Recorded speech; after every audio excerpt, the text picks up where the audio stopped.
Hi, this is Marcus, and I'm here in Winlo Lake. It is April 28th, and I'm in the sort of the head of the pond, and in an area that actually didn't have water in it before we repaired it, because this area right where I'm sitting was pretty much high and dry because the old spill well system did not hold the water deep enough. Anyway, a lot of folks in my family are kind of concerned about all this duckweed that's in the pond this year. I personally don't think it's anything to be worried about. What happened was that when we drained the pond last year and it left it dry, the bottom of it filled up with vegetation, herbaceous, grassy vegetation that essentially lives on land. And then when you reflood it, all that stuff rots, and that puts a lot of nutrients in the water. And the duckweed, if you know, one thing it does, it eats lots of nutrients, it consumes lots of nutrients. So actually, I think it's part of the lake recovering, and it's one pondweed that's a native, and it doesn't do anything bad other than, you know, some people think it kind of looks bad.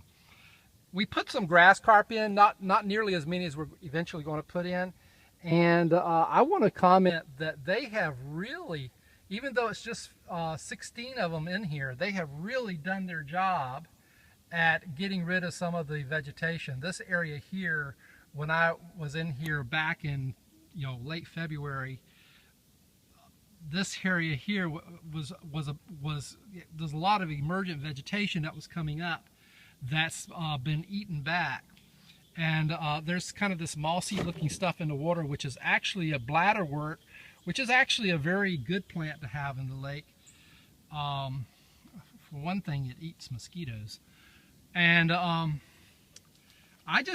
really think that from a plant perspective, the lake's really healthy, and that the duckweed is just it's just a situation where the lake's kind of sorting itself out and dealing with the high nutrient levels in a very natural and healthy way.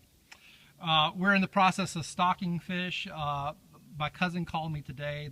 The bass, the baby bass, are coming tomorrow. I've already put some warmouth in here and some bullheads in here with young fish that should be breeding this year.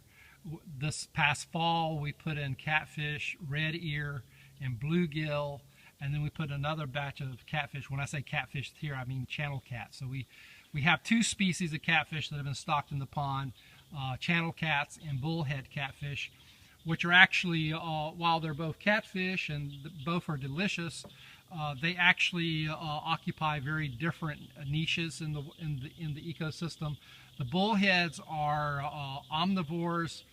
That's about 60% of their diet is vegetation. So they'll actually, with the grass carp, will help keep the pond weeds under control.